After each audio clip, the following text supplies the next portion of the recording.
The president invoked infestation to criticize lawmakers before. You see a pattern here? Crime-infested places from which they came. Rat and rodent-infested mess. Ebola-infested areas of Africa. Sanctuary areas want out of this ridiculous crime-infested and breeding concept. Cummings District is a disgusting rat and rodent-infested mess. Today, we're going to be talking about Trump's opinion on people of color, considering the fact that Trump said a bunch of awful things, awful racist things about his attacks on Baltimore Congressperson Elijah Cummings and the 700,000 residents of Maryland's 7th District. He called it a rat and rodent-infested mess. So we're going to take a look at that. We're going to take a look at Trump's statements. Now, since then, Trump also turned around and called Al Sharpton some names as well. Let's take a look really quickly. Okay. Trump says, I've known Al for 25 years, went to fights with him and Don King, always got along well. He loved Trump. He would ask me for favors often. Al's a con man, a troublemaker, always looking for a score, just doing his thing. Must have intimidated Comcast NBC, hates whites and cops. Now, Trump called Al Sharpton a con man, which I don't necessarily disagree with. And it's kind of funny since Trump is also a con man. But he then followed that up by saying he hates whites and cops, which is absolutely racial agitation. Here's a photo of Al Sharpton and Trump together. Takes one to know one as far as con men go, of course. But what's really interesting here is that this is happening a week after Trump told 4 black and brown American congresswomen to go back to their countries, and he was running his playbook of racial agitation to get media coverage.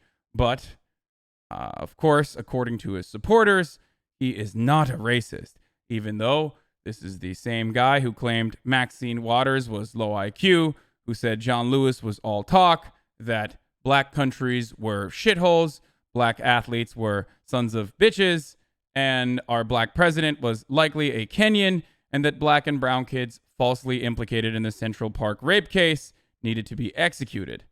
Not a racist, by the way.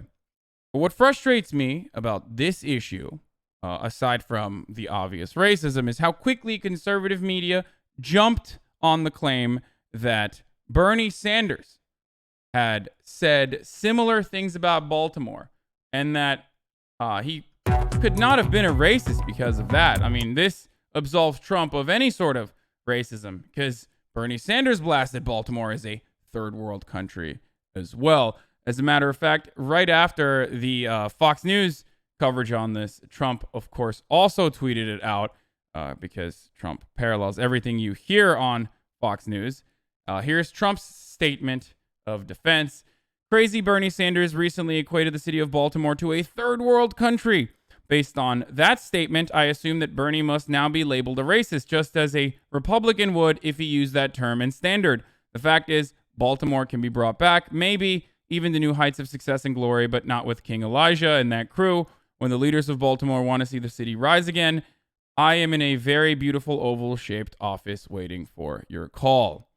Now, before I talk about the difference between Bernie's statements and Trump's statements and what that means, I just want to show you the Bernie statement from Baltimore, just so you can get a better understanding, that you can get a better picture of what Bernie Sanders said.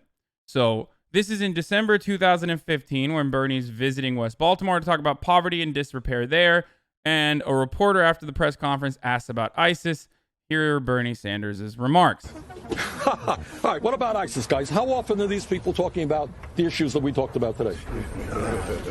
Of course I'll talk about ISIS.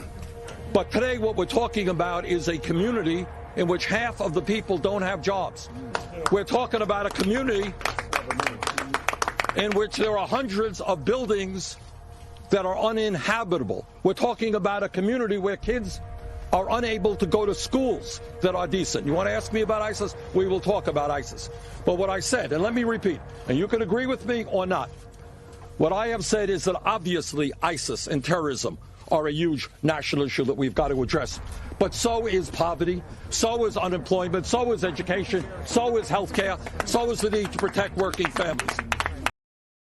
So I want you to understand something, okay? I want you to understand that the media, of course, does not want to talk about things in a nuanced fashion, and that the only time there's nuance is when people are defending their candidates or whoever they perceive to be ideological allies. And you could, of course, say that I'm doing the same thing here, but I'm not. I'm going to explain exactly why in a moment. Now, there are differences between addressing the systemic issues that a community faces and a difference between using those systemic issues as a prop to attack an opponent, which is what Trump did. Now, take the statement, for example, African Americans are uneducated and don't have jobs. If I just left it at that, that could be perceived as racist potentially. And there's absolutely a giant difference between saying that and leaving that statement just as is versus saying African Americans are uneducated and don't have jobs as a consequence of the intergenerational violence they have experienced with slavery, segregation, and the continued systemic disenfranchisement which refuses to allocate the necessary resources to rebuild these communities. There's a difference between using the undesirable outcomes of systemic inequality as a political tool, which Trump most commonly does, versus actually talking about systemic inequality in an effort to solve it. Now, you might call me partisan or Bernie bro or whatever, but I prefer the guy who wants to solve those problems. I prefer the honest guy. That's why I like Bernie Sanders over Trump. Anyway, I'm Hasan Piker, and this has been The Breakdown.